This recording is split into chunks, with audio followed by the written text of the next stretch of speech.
Welcome to Financial Issues, where we join reality with truth, helping you make the most of your money by honoring God with your investments. Now listen in as we give you the practical tools and advice you need to become a biblically responsible investor.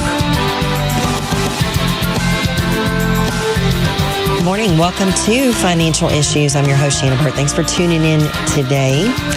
Financial Issues is a ministry that helps to educate our partners and our listeners about financial issues from a biblical worldview. If you're not a partner with us, would you consider becoming one for just $132 a year? You can find out how to build your own portfolio to screen out the companies that are funding the darkness of this world. We call it biblically responsible investing, and the purpose is to defund darkness. We also encourage you to be joyful, generous, and obedient givers, and encourage and edify you in all things stewardship related. So we're so glad that you tuned in today.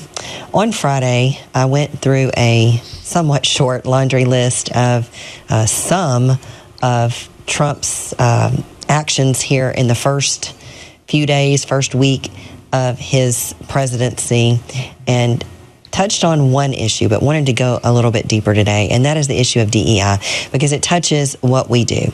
Of course, DEI and BRI are a little bit different, but they do have some overlapping space, especially in and around the LGBTQ issue. So let's start with the stewardship verse of the day and get some biblical foundation for this. Matthew 25:14-15, in the parable of the talents, it says, "For it will be like a man going on a journey who called his servants and entrusted to them his property. To one he gave 5 talents, to another 2, to another 1, to each according to his ability. Then he went away." All right. So opportunities are offered in the story based on the manager's known potential to get the job done well. So, the manager, I don't believe, set anyone up to do an impossible task, a task that he didn't have the skills or abilities to do. Each was given a task to do and had the potential to do it. At the end of the parable, of given account of their returns, 2 of them had 100% returns. The other one had a 0% return. Rewards at the end of the parable are then based on the faithfulness and productivity of the steward. So merit-based hiring and promotion practices do align with merit-based principles found in this scripture. Whenever we model our behavior after the master and after principles that are found in scriptures, we can expect good results. What do you think, Seth? Yeah, this is great, Shana. And this is connected to the words that Jesus shared about those who are entrusted with little will be given little, but those who are entrusted with much will be given much. And if you're faithful with the little that you're given, then God will give you more. And so, absolutely, I agree with that. The idea of working hard and earning something is absolutely a biblical concept. One of the things that I love about this passage is it gives us our identity. People have been talking about identity a lot in our culture, but our identity simply is servants of the master. Amen. And so we're to be servants entrusted with something small to hopefully be able to be rewarded with something larger later. But our job is simply to be faithful servants. So I hope we'll do that. Yeah. So where do we see this in Wall Street, in corporate America? Well, there is a new acronym that is now replacing DEI. DEI, of course, is diversity, equity, and inclusion, and focuses not on equal opportunities, but on equal outcomes, manipulating outcomes to a predetermined set of ideas. The new terminology is MEI. MEI. And it stands for, MEI stands for meritocracy, excellence, and intelligence. Let's watch an interview that Alexander Wang did. He is the CEO of, I think it's Secure AI or something like that. I can't remember the name of the company, but he did an interview with CNBC, and let's take a look at that. Can y'all play clip 1? Switching or talking about, instead of a sort of a DEI framework to this MEI framework. I'm curious what the reaction has been here in Davos this year about that topic for you. Well, it's interesting. So this was last year when we rolled out MEI. But now with Trump winning, the world has moved towards you. Yeah, in fact, Trump mentioned in his inaugural speech, a removal of DEI programs, making sure that hiring was merit-based. And I think what we're seeing is sort of a broad-based realization that, the meritocracy is the core and fundamental, North Star. We operate in an incredibly competitive and fast-moving industry in AI. And I don't have any option but to hire the best and most brilliant and most capable people for every single job inside my company. So as a result, we have no option but to be meritocratic and to practice MEI. And in the process, we achieve diversity. So in the process, diversity is achieved. That is the outcome. And you heard him say he has no choice but to hire. If he wants to be successful in business, he's got to hire the best and the brightest and the ones best suited for the job. So my personal adoption of biblically responsible investing hinges on the premise that God owns it all and I'm just a manager. When I give an account to God one day, I want to be able to say that I did not invest in companies with his money that were funding abortion, pornography, the LGBTQ agenda, human rights violations, and so many other things that grieve his heart. Interestingly enough, there is a meritocracy ETF that's going to be launching in 2025. Their strategy is to invest in pretty much all the S&P companies minus the roughly 36 companies that are sold out to DEI practices, because this investment company believes that DEI definitely translates into bad business results, which are not good for shareholders and violate a company's fiduciary duty to return value to shareholders. So here's some of the data that they use to come to their conclusion. Over the past year, a portfolio of 36 S&P 500 companies with racial and gender hiring practice targets have returned just 12%, compared to the overall S&P's return of 30%.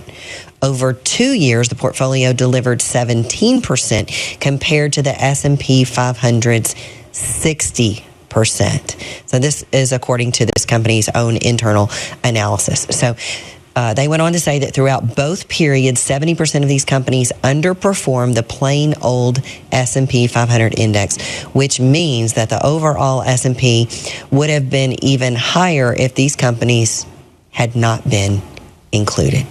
Well, that doesn't sound very inclusive, and it's not, but it's not wrong. So, among the companies that will be excluded from their fund are Starbucks, Nike, Bed Bath & Beyond, Autodesk, and Kraft Heinz.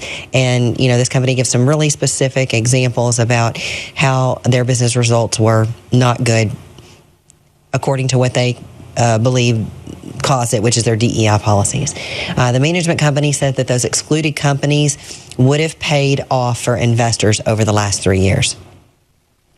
So Trump came out, on DEI, and it was a bold statement meant to encourage corporate America to ditch DEI. So was it just that, a bold statement, or does it actually have teeth and ramifications?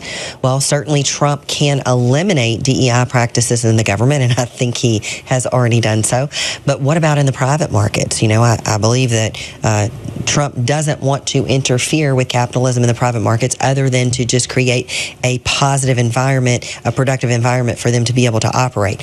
So I heard an economist recently cite some statistics about reverse discrimination post-COVID and its potential consequences in hard dollars to the bottom lines of companies who have instituted these practices. And if Wall Street cares about anything, they care about the bottom line. So the Equal Employment Opportunity Commission, the EEOC, investigates what is called disparate impact.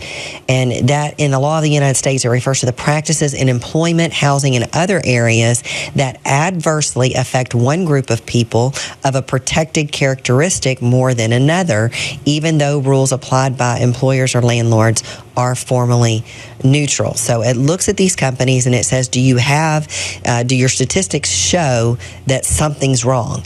And it usually uncovers discrimination against minority groups and imposes penalties of tens of thousands of dollars per violation. Well, Bloomberg recently put out an article, some research that showed that in the year following the BLM riots, white blue-collar workers were disproportionately passed over for DEI hires. We're going to have to keep you in suspense for a minute.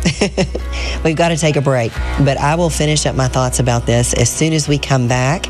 We do have a hard break. We'll be back. I'm going to finish up my thoughts, so make sure you stay tuned. I'm your host, Shana Burt. We'll be back with more financial issues right after this.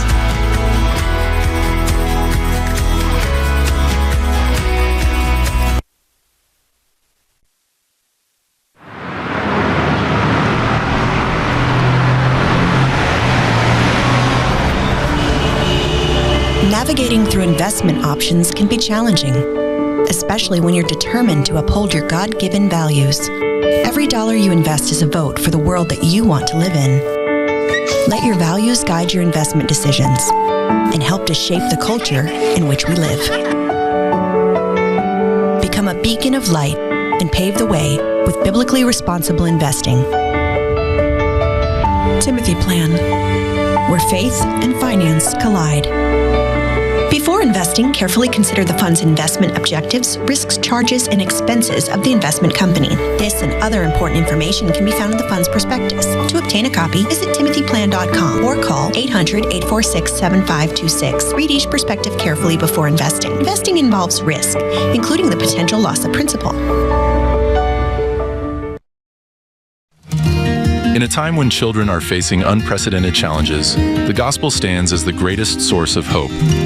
At Crossroads Kids Club, we have the incredible opportunity to bring the message of Jesus into public schools nationwide. Join us in sharing the life-changing hope of the gospel with the next generation. The need is urgent, but God's love is powerful. Together, we can offer Christ's love to children who are longing for it. To join us, visit reachOurSchools.com. That's reachOurSchools.com. If a woman sees her baby on ultrasound, it doubles the likelihood that she'll choose life. And on top of that, we share the gospel of Jesus Christ with her. This is why you should support preborn. The donations that you give actually make a difference. Last year, 59,000 babies were saved because of what you have done with your generosity. To find out how you can support the life-saving mission of Preborn, go to preborn.com/FISM.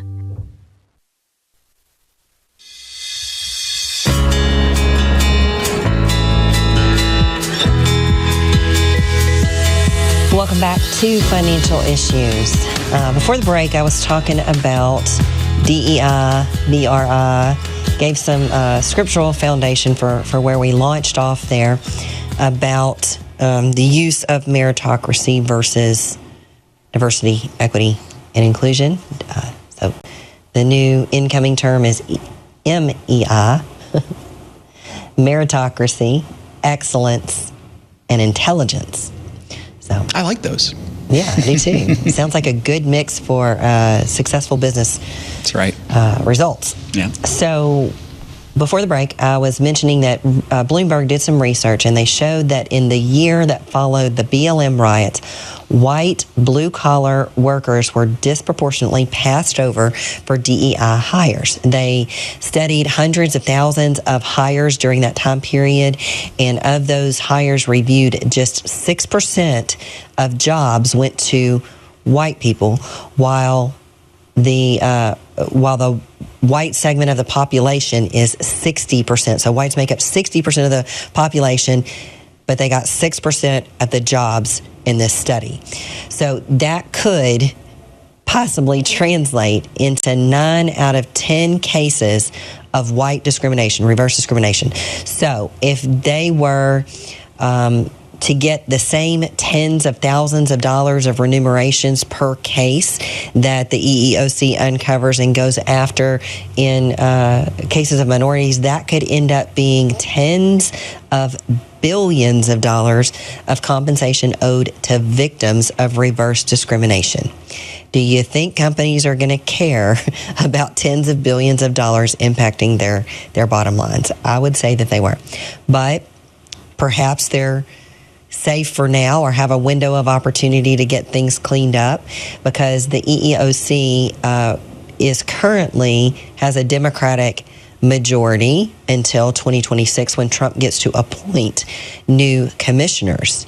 At that time, it'll be interesting to see what kind of mandate they get. But it probably won't be a priority for the EEOC to investigate reverse racism, at least not right now. So maybe there's a 2-year window, like I said, for these people to clean up their DEI policies or let their DEI policies DIE off. Or maybe not. The Civil Rights Division of the Department of Justice can also go after these types of violations, and there's been a new appointee to that position that could potentially be very interested in these things. So, Trump's obviously not afraid to call out corporate America on things that he doesn't see as right and fair and good. All right. Amen. Love that. Let's get to some of these questions. Sounds good, Shana. Let's jump over to social media. We got a couple that came in late last week to get to. Alejandro's up first from Facebook. He's saying, I have a question. If I open a regular IRA, how do I fund it? Is it the same way as I do a Roth IRA or through work before tax? This is independently from my 401k retirement plan from my employer. What do you think, Alejandro?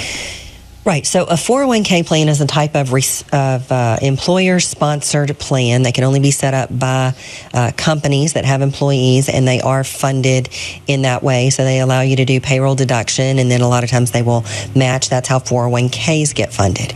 IRAs are individual retirement accounts. So they are accounts that are owned and operated by individuals rather than by the company. So to my knowledge, there's not really a way to set up an IRA through work unless you work for a small company and they, instead of a 401k, they have a simple IRA or a SEP plan. That is a type of IRA. But the traditional IRA is just an individual account that you set up on your own, usually at a brokerage company or a bank or maybe a mutual fund company. So the way that it gets funded most of the time, one of two ways, I guess. You can roll over your employer-sponsored plan into an IRA. That is one way to fund it. But if you're going to fund it with individual contributions, you typically fund it by linking your bank account to it and making cash contributions. Now, you do want to make sure that if you're doing an individual account, there is one limit, $7,000 if you're under 50, $8,000 if you're over 50. You do have to have earned income shown on your tax return to be able to fund it. There are some income limits for both the IRA deductibility and to be eligible to contribute to a Roth. And also you're going to want to make sure that you check those. And you can do both, but it's one limit. So you can't do $7,000 or $8,000 to an IRA and $7,000 or $8,000 to a Roth. You have to make a decision as to which one best suits your personal situation. So funding is done most often through a bank account. Very good, Shana. Thank you for that. John is up next here. John's question came in from the chat from Alabama, and he's saying, would higher paying dividend yielding stocks also carry more risk? What do you think? Well, I've got a question for John. Carry more risk than what? Yeah. So, right. I mean, it depends on what you're comparing it to. So there are, if you're just comparing the same type of investments together, like let's say that you're comparing preferreds, and you see that some preferreds have a higher yield than other preferreds, it's probably pretty safe to assume that there's more risk involved in the higher yielding preferreds. Now, if you're comparing let's say a preferred to higher yielding dividend stock, let's say that maybe you're comparing a REIT or a BDC company to just maybe a energy company or something like that, well, you're comparing apples to oranges in a way, so you can't necessarily just imply that there is more risk, because there are certain types of companies like MLPs and BDCs that are designed to pay out the majority of their returns to their shareholders. So that doesn't necessarily indicate that it has more risk than, say, a technology company or something like that. So it all depends on what you're comparing it to. And then, you may have a technology company that pays $0. Maybe it's a small cap. Maybe it's a startup. Maybe it has no positive earnings yet. I would say that would carry a lot higher risk than, say, a company, a long-established company that's been around for a couple hundred years and pays a good dividend. So in that case, I would say that the company that pays the higher dividend would have more potential safety than, say, the company that doesn't pay any dividends. So it all depends on what you're comparing to what. Good, Shana. Thank you for that. I hope that was helpful for you there, John. Let's jump over to Ask Shana now here. We've got William, 69 years old, and he's saying, Shana, the U.S. will need substantial upgrades in the electrical grid distribution network across the country, as well as electric power production. Is your team looking at BRI companies that will be on the buy list to fulfill this need? What do you think? Absolutely, and they're already there. They've been there for months. Good. That's awesome. Yeah, this seems like, Shana, if I may say this, it seems like this could be one of the sectors that you had mentioned last week that we could see, a potential for some good things happening in 2025, just based on what we've been seeing in the past, of course. Yep. So, Charlotte is up next here, 67 years old. Charlotte is retired and on Medicare, a retired teacher with supplemental insurance. Wondering, am I eligible to roll money out of my traditional IRA or 403b into my health savings account? That's kind of her first question. Shana, I don't know if you want to tackle that one first, and then we can tackle the rest of it. Probably. So I can't say specific yes to Charlotte. It's going to depend on a couple other things, and here's some things that you can check on. You can, in general, it is possible to do a one-time penalty and tax-free rollover from your individual retirement account, so your IRA, not your 403b, to a health savings account. The process is officially called a qualified HSA funding distribution, and it was made possible by the Health Opportunity Patient Empowerment Act in 2006. So a couple of things that you want to check on to make sure that you're eligible to do it. You must still be eligible to contribute to your IRA, which means that your HSA. So you have to make sure that you have a high deductible insurance plan that pairs with that HSA that makes you eligible. There are also funding limits and other restrictions to keep in mind. And you have to remain eligible to make an HSA contribution for 12 months after the rollover. So there are, a few things that you need to be aware of if you're going to do that. I probably would talk to your tax professional just to make sure that you meet all of those qualifications. Awesome, Shannon. And then her follow-up question, a bit of a different one here, is do you expect the CD rates to rise in the next 4 years or drop or stay the same? What do you think? On the short end, meaning, 3-4 years or less, especially in the really short end, the 6 months to 2 years, we've already seen them drop almost, I would say, by about 40% already. As the Fed resumes the cutting of interest rate, they're going to drop even more. So, if you built that CD ladder, you're probably sitting in a pretty good position. There's once the yield curve sort of rights itself, we're going to see more opportunity in the intermediate and longer term end, and that might, when that window of opportunity opens, you'll probably see some changes either to asset allocation or the buy list. Awesome, Shana. Final question for this segment here. Ann is asking about TE2. She says, thank you for all you do for FISM. I'm concerned about TE2 being recently placed on the buy list given the recent naval/military exercises for possible blockade or even invasion by communist China and the threats the Xi communist regime has made against Taiwan. If or when this occurs, what would happen to the stock value of TE2? What do you think?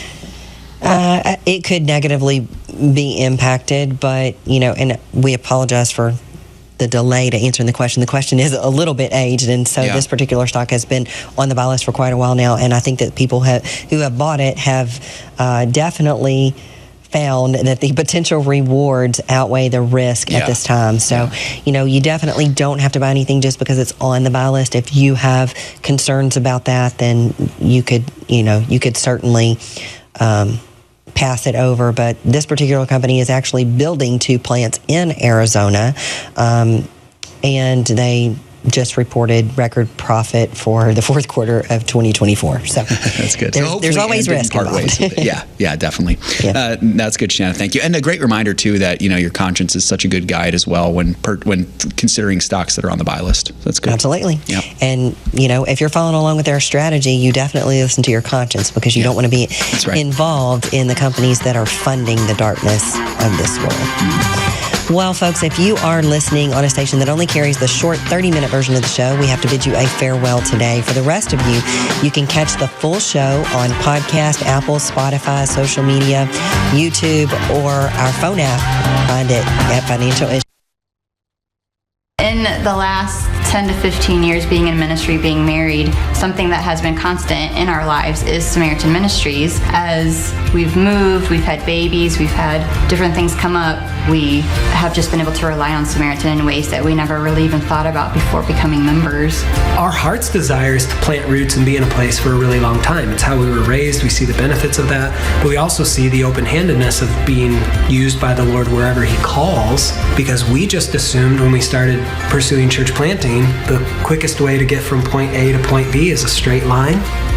And with the Lord, sometimes you find out it looks a lot more like this. And yet, Samaritan was with us through the entire thing. We didn't have to look into, we have to change insurances now because we've moved states or whatever the case may be. And it's just been a real blessing to us in different phases of life. I'm Kyle. I'm Colleen. We're the Gen X. And we're Samaritan members.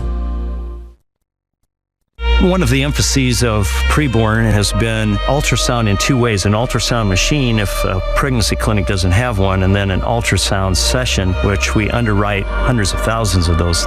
We've seen over and over again the dramatic results that when a woman encounters her baby for the first time and hears that heartbeat, she realizes the magnitude of what's happening here, that there is somebody else. That's her baby. So this is why preborn pushes out ultrasound as much as we possibly can. Preborn has seen over 200,000 babies saved, over 59,000 people come to Christ, populating earth and eternity, life for this life and life forever. Save the baby's life, but save the mother's life so that she can lead that baby to Christ. If we're bringing people into this world and the mother doesn't receive Christ and the child is born and the child lives its life and doesn't receive Christ, this is not a good end. And so we have to have the gospel as part and parcel and really the heartbeat of what preborn is.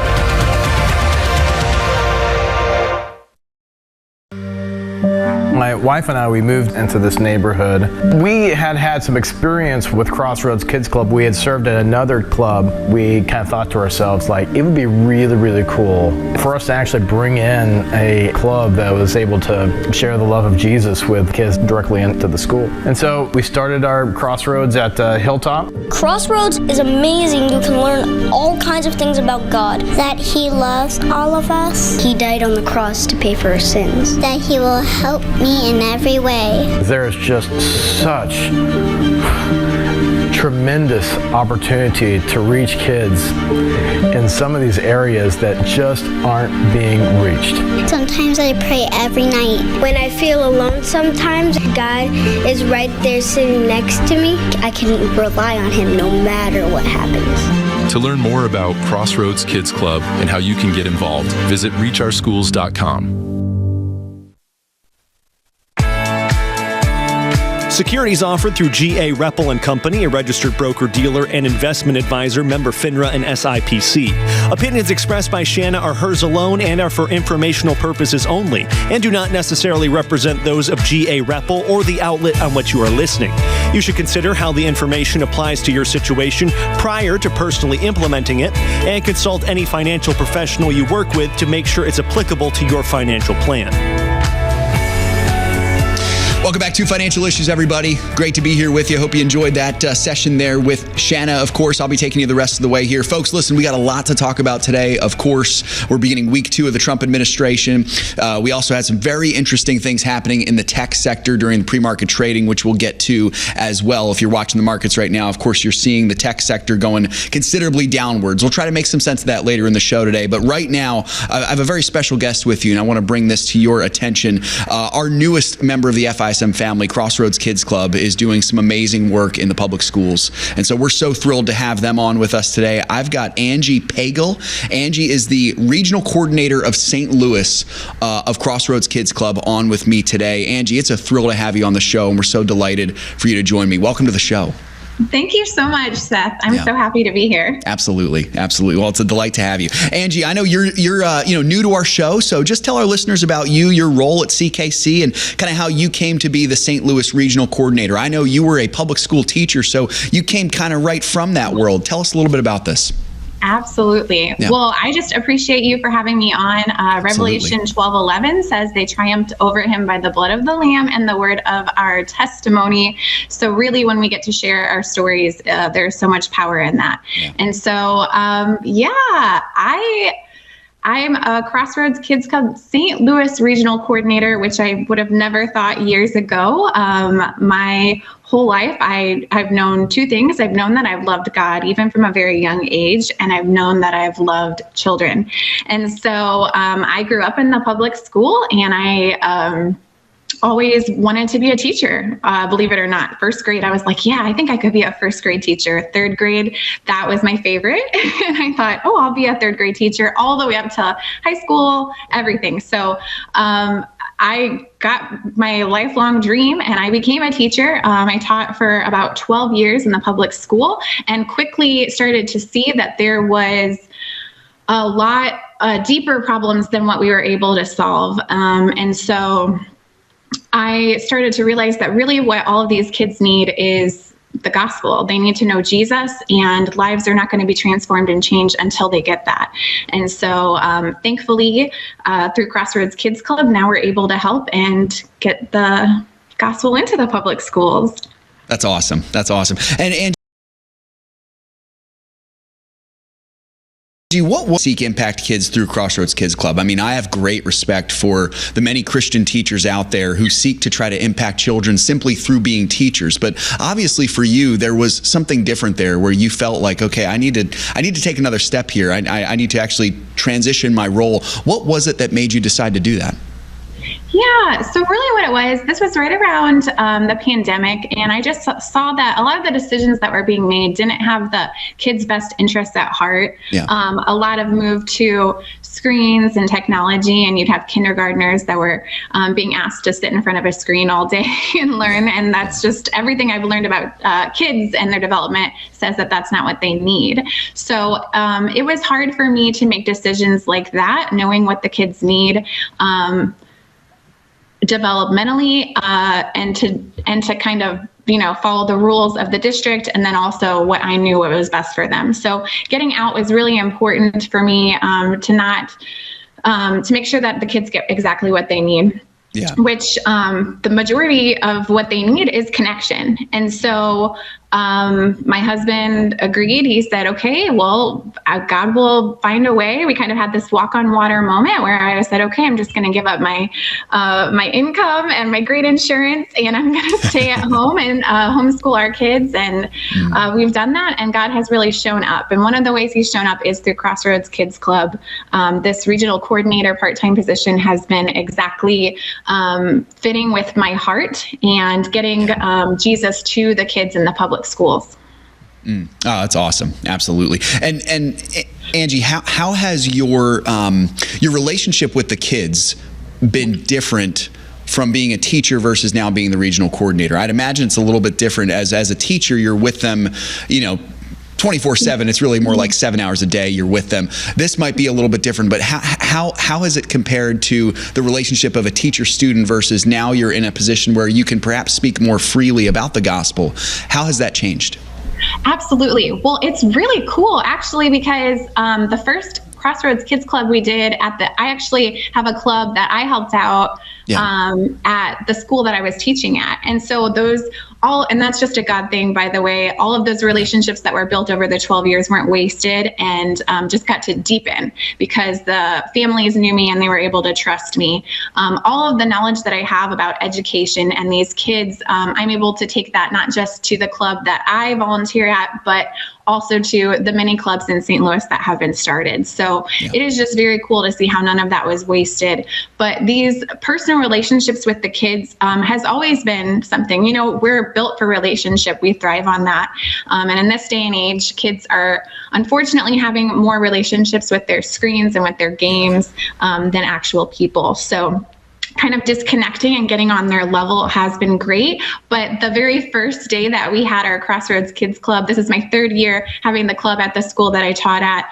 And the very first day, it just hit me about 30 minutes into this after school club that, I can pray with kids if I need to. What a concept. Well, right. It's like amazing. You don't think about that, but now, that's awesome. That's awesome. So we've been able to share the gospel every week at club. They hear the gospel. They're in small groups with caring leaders and adults, not just like a program coming in, but more of disciple making. So these relationship is one of the main core values of Crossroads, and just the connection that these kids need it's vital for their growth and development. Absolutely. And, we know Crossroads, the model is now really focused on this regional model, you being the regional coordinator, being kind of the head of that as kind of this way of increasing the reach across the nation. Can you tell us a little bit more about this? How does the regional model work? Absolutely. Yeah. Well, just to give you an idea. So when I made that decision, my husband got a call he's a pastor. And so he got a call from the secretary saying, we got a voicemail from Matt Armstrong, CEO of some Crossroads Kids Club. He had just preached a sermon about getting into the local schools. So there's God's timing again. And that's kind of how it kickstarted. So before the regional model, it was cold calls and calling different regions and then having our CEO come to these regions and have conversations. And so what is really great about this model is I've grown up in St. Louis, so obviously I have way deeper connections than someone who's coming from another area like Illinois is where Crossroads Kids Club is based. And so in doing this, we can use the connections that we already have with pastors and churches and local schools. Principals are the majority of the people who are super on board. At the district that our club's at, we've expanded to having 3 clubs now in this district. And I'm getting calls from the elementary school saying, can we get a Crossroads Kids Club? And I'm like, of course, we just have to connect you with the local church. Yeah. So they see the need that the kids are getting their need met for connection and learning how to manage their behaviors in a godly way. Of course, we have grace and truth, right? So we're meeting them where they are, but we're also giving them the truth from Scripture, showing them how to read the Bible, and just loving them. Yeah, absolutely. So, Angie, if someone's listening to the show today and they think, I'd love to get involved with Crossroads, I have no idea how, I'm not a teacher, I don't have a connection with public school, what would be the best first step for them? Would it be tell their pastor? Would it be contact you guys? What would be the best first step? Yeah, both, all of it. Okay, yeah. We have this say, pray, play, pay. So just speaking about it, a lot of people don't know that you can share the gospel in public schools. Yeah. I didn't know that. And I was teaching at a public school. So getting that information out there is huge. Knowing that it's legal and you can do these things. Praying about it and saying, God, do you want me to serve? Is this an area that I'm qualified or gifted at? Do you want me to tell others? The Holy Spirit will show you, absolutely. And then play. If he says yes, then let's talk. ReachOurSchools.com is how you can get connected with us. And we, what's really great about the regional model is we're with you every step of the way. Whatever help you need in speaking with principals and all of that, we train you on all of that. So the next step would be contacting us. And then if you feel like God is calling you to give so that we can expand Crossroads into the entire nation, please give. ReachOurSchools.com is how you would do that. Awesome. Folks, that's it. ReachOurSchools.com. Boy, Angie, it was a delight to have you on the show. We're coming to the end here, so perhaps this might need to be a quick answer, but how can our listeners pray for Crossroads as you guys are embarking on 2025? You guys are trying to expand. How can we pray for you? Okay, please pray that we get the right people in these regional coordinator positions, people who love God, love children, and just have a passion for connecting others.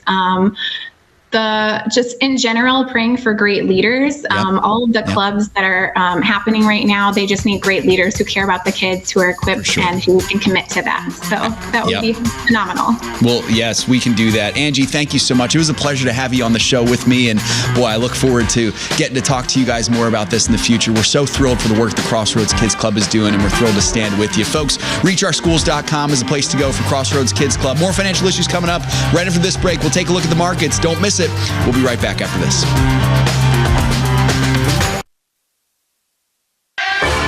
It's up to us to stand up and say, enough is enough. All of this unbiblical stuff that's going on, whether it's abortion or transsexual or LGBTQ, widespread pornography, human trafficking. Bottom line, it's still up to us. If we stop investing in these corporations that are trying to destroy us, sooner or later they're going to wake up. To learn more about biblically responsible mutual funds and ETFs, go to timothyplan.com.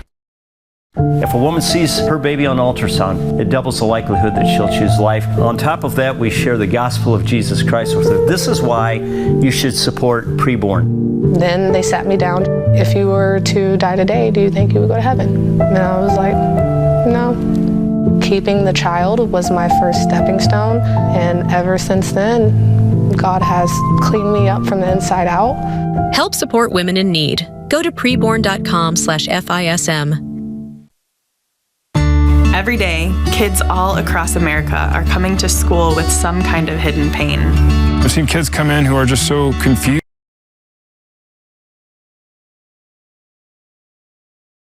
It loves them. And this just breaks my heart. Crossroads has the opportunity to bring the Word of God right into the public school, to reach children right where they are. And when we see that happen, we see God changing lives. We want to see kids not only come to Christ, but pursue a lifelong relationship with Him. And so local churches are uniquely positioned to disciple those children as they become young adults and through their lifespan. Crossroads comes alongside a church and provides that church with a club structure, curriculum, training, and ongoing coaching for them to run these outreaches in public schools. If you are burdened for the children of America, consider making a donation to Crossroads Kids Club. For more information, visit ReachOurSchools.com. That's ReachOurSchools.com. The opinions and recommendations expressed on this program do not necessarily represent the opinions of the station or any of the program sponsors. Additionally, all products or services offered by the program sponsors may not be known by the program. Hey folks, thanks for joining us here for Financial Issues. It was great to have Crossroads Kids Club on with us there. Of course, the big news today, as we're seeing, is what's happening in the markets, which we'll get to that right now, actually. So here's what's going on. If you've been keeping an eye on the markets over the weekend, you noticed that it was sometime in pre-market trading, I believe it was this morning or maybe late yesterday, we saw kind of a bit of a plummet in the tech sector. Now, here's what's happening here. So basically, there is a Chinese startup that is sparking concerns over the competitiveness in AI. So U.S. tech firms kind of plunged in pre-market trading because the startup DeepSeek, basically traders are concerned that, oh no, China's got something that's potentially going to be better than our AI, and so we're worried about it. So there was a free-for-all sell-off of NVIDIA and some other big tech stocks, which has driven the tech sector down. I saw at some point NVIDIA was down like 14%. Right now it's down around 10 or 11%. Basically, DeepSeek is launching a free open source large language model. They launched it in late December, claiming it was developed in just 2 months at a cost of under $6 million. And these developments, of course, stoked questions about the large amounts of money and big tech companies have been investing in AI models and data centers. Folks, this is just my opinion on this.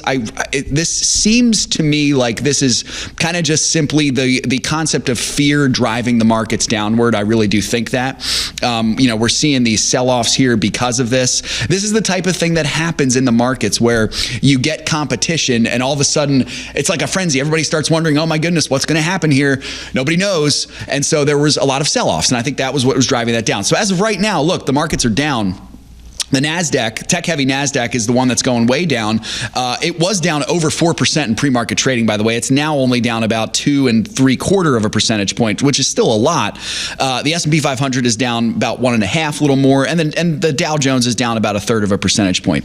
The reason I'm bringing that up to you folks is I feel like it's so good for us to be grounded in the truth to see what's happening here. Now, could this be something that's potentially worse? I don't know. Maybe it could be. But just looking at the trends of the markets, it's good for us to remember that the markets are going to do this. They're going to react to fear. They're going to ebb and flow. That's why we're long-term investors. That's why we're not worried about what's happening on one particular day that's going to drive the markets down. Heck, last week we had the markets shooting upwards because they were so excited about Trump. And now they're coming down. This happens. Up, down, up, down. It's going to happen.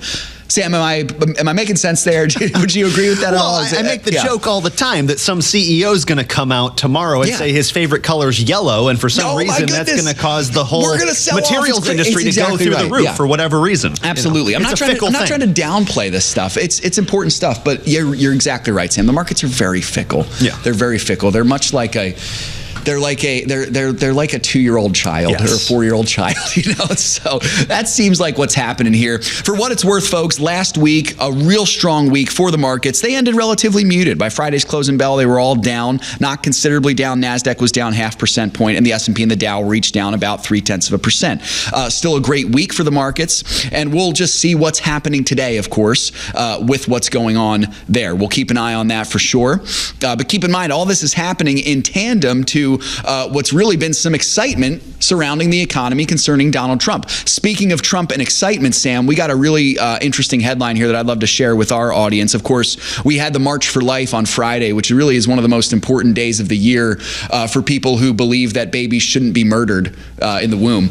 And so this was just a tremendous day. And Sam, I know Trump did get a chance to speak at this. I think it was virtually, but he did get the chance to. Yes, so Trump was away from the march. He has in the past appeared personally, but this time he was out visiting, I believe, the wildfire devastation in California. So he couldn't be there in person, but he gave a good couple-minute long speech where he talked about the overturning of Roe v. Wade, celebrating that it's basically because of him that we no longer have to deal with this evil plaguing our nation, and now the pro-life movement has a fighting chance.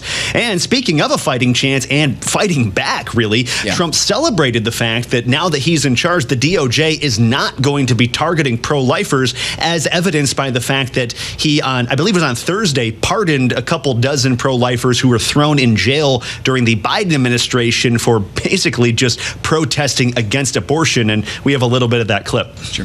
Under my leadership, a reformed Department of Justice will finally investigate the radical left attacks on churches and crisis pregnancy centers, and we will bring perpetrators to justice. We will get them to justice one way or the other. I will also end the weaponization of law enforcement against Americans of faith, and I'm releasing the Christians and pro-life activists who were persecuted by the Biden regime for praying and living out their faith. I just signed that document, and they're being released. Great stuff there from the president. Awesome. He, as you heard, also said he's now going after pro-abortion advocates who have behaved violently against pro-life clinics. We've even seen some preborn clinics firebombed and threatened because they're pro-life clinics in the aftermath of Roe v. Wade, and nothing's been done about that. So Trump says that he's going to activate the Justice Department to go after them to restore justice to the whole situation. That's awesome, Sam. I mean, here's what's happening. The Biden DOJ went after Christians and pro-lifers who were praying outside of abortion clinics, and they let the actual criminals who put human lives in danger and destroyed property, including that of our friends at Preborn, they let them run free. Trump is actually going after the criminals now, and he's defending the innocent people. I don't know how you cannot be okay with that. Like, I'm just even if you're not a Christian, even if you're someone who just believes in common sense and upholding general moral order, that should be something that you're excited about. But especially if you're a Christian, I mean, my goodness, Sam, we have the conversation often about, is Trump really pro-life, this, that, or the other thing? Look, it's a good conversation, but at the end of the day, actions speak louder than words, and his actions are speaking way louder than any rhetoric he has said about his personal stance on abortion. pro-abortion. It is amazing to see this. I mean, it's it really like the whole conversation, Seth, that we've had about companies reversing their DEI courses. Yeah. Is this because of some belief that they have deep in their heart, or is it because the political winds are blowing this way or that? And we've said time and time again, it doesn't really matter. What matters is the result. So you can look at past things that Trump has said about abortion. He has a pretty checkered record about what his actual beliefs are. He kind of has changed his mind a couple of times, and it's hard to pin him down there. But you're 100% right, Seth. His actions have been incredibly pro-life, so we should be celebrating the results and not worried too much what's in his heart, though we do want to pray about that. Absolutely. Yeah, this is not an excuse for Trump to if he personally is pro-abortion at all, we believe he needs to repent of that, because that is pro-murder. But at the same time, I mean, when we're talking about politics, it's a results-based business. And boy, we're seeing the results here, even in this first week and a half. Yep. So I'll say J.D. Vance also spoke there. It was his first speech as vice president. He echoed very similar things. He said, we stand with you, and most importantly, we stand with the most vulnerable. And the basic principle that people exercising the right to protest on behalf of the most vulnerable should never have the government go after them ever again. So echoing a similar sentiment to Donald Trump. Very exciting. Yeah, awesome. We need to pray, folks, that this pro-life wave continues to gain steam as we're seeing a cultural tide turning. It really seems like it. It's a fun opportunity to be a part of it on the front lines. And you all, by the way, are on the front lines too, with the support you give for preborn, of course, but also with how you choose to deploy your dollars at all. Your biblically responsible investing is a part of this, and it's a very important part of this, mind you. So great stuff, Sam. Thank you so much for that. Hey, real quickly here, folks, this week in the economy, we got a couple big things happening. Not much today. We'll get new home sales in about 5 minutes or so. That'll break. Then tomorrow we get durable goods orders, the S&P Case-Shiller Home Price Index, and consumer confidence. Wednesday is the big day. So Wednesday we get a couple of inflation numbers, wholesale inventories, advanced trade balance, and goods. But then the FOMC interest rate decision takes place on Wednesday. So the Fed will decide if they're going to raise or lower rates. Seems like the experts seem to be thinking that they won't do anything, that they'll just hold the line. And then Fed Chair Jerome Powell, of course, will have a presser right after that. Thursday, not much. Friday, not much. We'll get a bit of Fed speak there. We'll get GDP on Thursday as well, so it'll be a number that we'll be keeping an eye on. In terms of earnings calls this week, today we have AT&T and not much else. Tomorrow we'll get Boeing and Starbucks, not much else. The big day again is Wednesday, and then Thursday as well. So Wednesday, you get Microsoft, Meta, and Tesla. Those are three of the Magnificent Seven stocks right there. You also get T-Mobile. So really Wednesday, I think, is going to be the big day that if we see earnings reports this week having any impact on the markets, it could be that day. Thursday, we also get Apple and Visa, so that's probably the next biggest day after Wednesday, I would say. Friday, ExxonMobil, Chevron, and others. So that's what we're looking like here, folks. Hey, we got a great comment from Friday. Sam, I don't know if you wanted to read Brianna's comment there on Facebook. I wanted to give a shout out because this was a really good one. Yeah, so we got Brianna here. She says she's listening on the radio in Amarillo, Texas, Kingdom Keys Network Christian Radio. That's great. Howdy.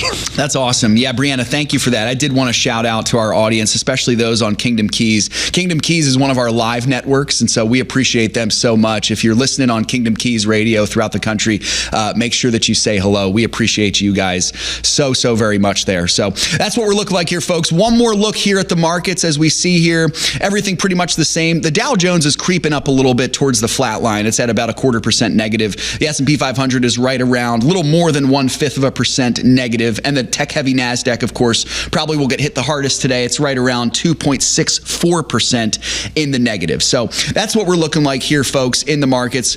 Boy, it was a great show to be with you all, and I appreciate it so much. Many of you joining on the chat there.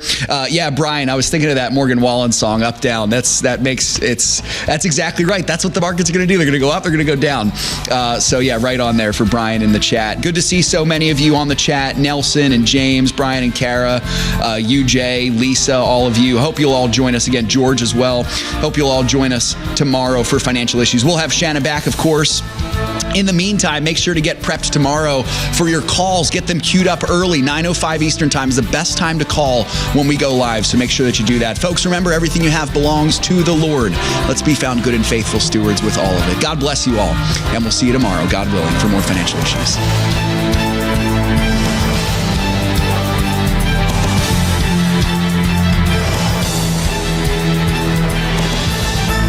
If we ever forget that we're one nation under God, then we will be a nation going under.